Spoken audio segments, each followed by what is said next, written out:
பொன்னிறத்தாள் அம்மன் கதை கேள்விப்பட்டு இருக்கீர்களா? கடையமூரில் அனஞ்ச பெருமாளும் அவரது மனைவி பொன்மாரியும் வாழ்ந்து வந்தனர். அவர்களுக்கு 7 ஆண் குழந்தைகள் பிறந்திருந்தாலும் பெண் குழந்தை இல்லாத ஏக்கம் பொன்மாரியின் மனதை வாட்டியது. அவள் கோவில்களில் விரதமிருந்து தெய்வங்களுக்கு நேர்ச்சை செய்து ஒரு பெண் குழந்தை பிறந்தால் வாழ்நாள் முழுதும் உன்னை வழிபடுவேன் என்று வேண்டினாள். அந்த பக்திக்கு பலனாக வெள்ளிக்கிழமை புண்ணிய நாளில் பொன்னிறம் பொலியும் ஒரு பெண் குழந்தை பிறந்தாள்.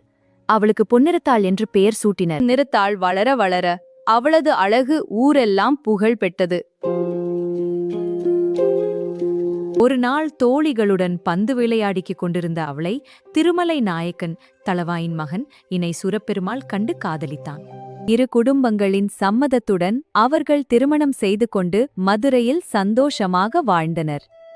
2ஆம் ஆண்டு பொன்னிறத்தாள் கற்பமுற்றாள். 7ஆம் மாதத்தில் தாய் வீட்டுக்கு வந்தாள்.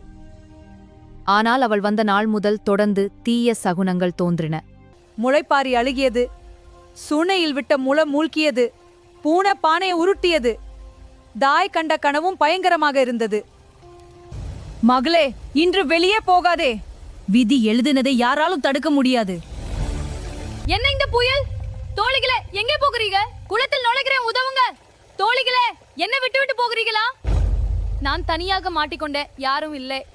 அந்த நேரத்தில் அப்படிவன் கலர்கள் காட்டாளம்மன் கோவிலில் புதைந்திருந்த கருவூலத்தை எடுக்க வந்தனர். அதை திறக்க கற்பிணி பொண்ணை பலி கொடுக்க வேண்டும் என்று குறிவிழுந்தது. அவளை இங்கு கொண்டு வாருங்கள். காட்டத்தில் தவித்துக் கொண்டிருந்த பொன்னிறத்தாளை அவர்கள் ஏமாற்றி அழைத்து சென்று காட்டாளம்மன் கோவிலில் அடைத்து வைத்தனர். உதவி, யாராவது காப்பாற்றுங்க.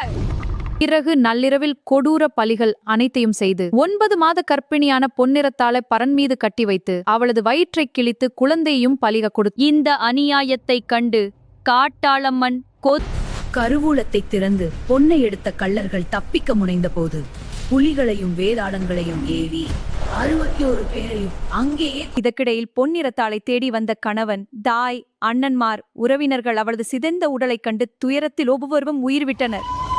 ஆனால் பொன்னிறத்தாளின் ஆத்மா அமைதியடையவில்லை.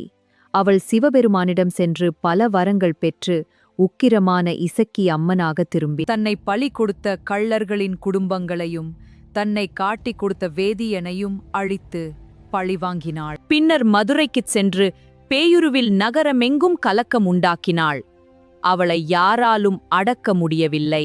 இறுதியில் முறையான பூஜை, பலி, வழிபாடு மூலம் அவளது கோபம் தணிக்கப்பட்டது. மனம் கரைந்த பொன்னிறத்தாள் தன்னை வழிபடும் மக்களுக்கு அருள் செய்யத் தொடங்கினாள்.